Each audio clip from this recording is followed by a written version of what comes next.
Hello అండి. ఈరోజు నేను అరటికాయ ఫ్రై చేస్తున్నాను. ఫ్రై కోసం ఒక 3 అరటికాయలు తీసుకున్నాను. వాటిని ఇట్లా లైట్‌గా పైన పైన పీల్ చేయాలి. ఎక్కువ పీల్ చేయొద్దు. లేదంటే ఫ్రై మెత్తగా అయిపోతది మనకి.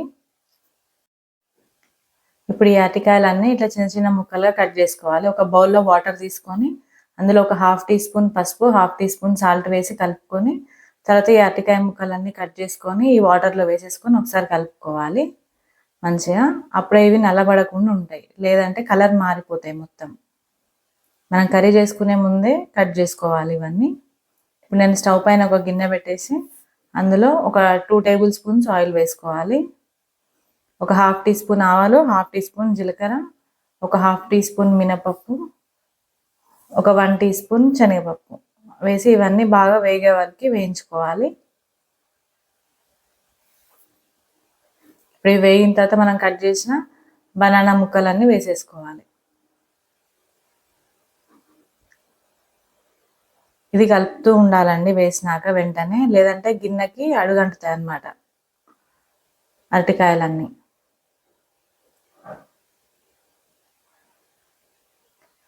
చూడండి ఇట్లా కలుపుతూ ఉండాలి వెంటనే. కొంచెం ఆయిల్ ఎక్కువే పడుతుందండి అరటికాయ ఫ్రైకి. ఇప్పుడు మనం ఫ్రై కోసం మసాలా రెడీ చేసుకుందాం.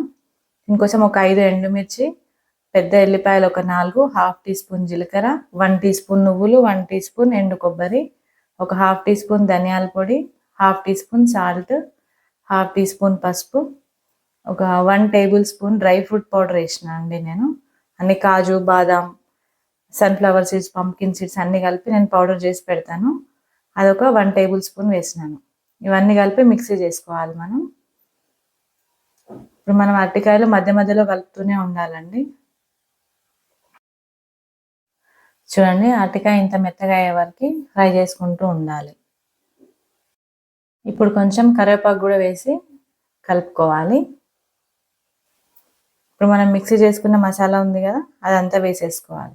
ఒక 60% మొత్తం ఫ్రై అయిన తర్వాత అరటికాయ అప్పుడు ఈ మసాలా వేసి కలుపుకోవాలి. ఇదంతా బాగా అరటికాయకంతా పట్టేటట్టుగా మంచిగా కలుపుతూనే ఉండాలండి. కొంచెం కొత్తిమీర వేసినాను. కొత్తిమీర కూడా వేసి బాగా కలుపుకోవాలి.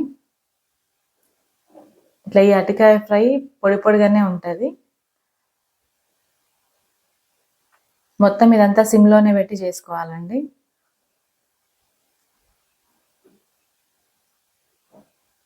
చూడండి ఫ్రై అయిపోయింది కదా. ఇట్లా ఫ్రై అయ్యేంత వరకు సిమ్లో పెడుతూ కలుపుతూనే ఉండాలి, లేదంటే గిన్నెకి పట్టేస్తుంది. ఇప్పుడు మన అరటికాయ ఫ్రై రెడీ అయిందండి. Thank you. బాయ్.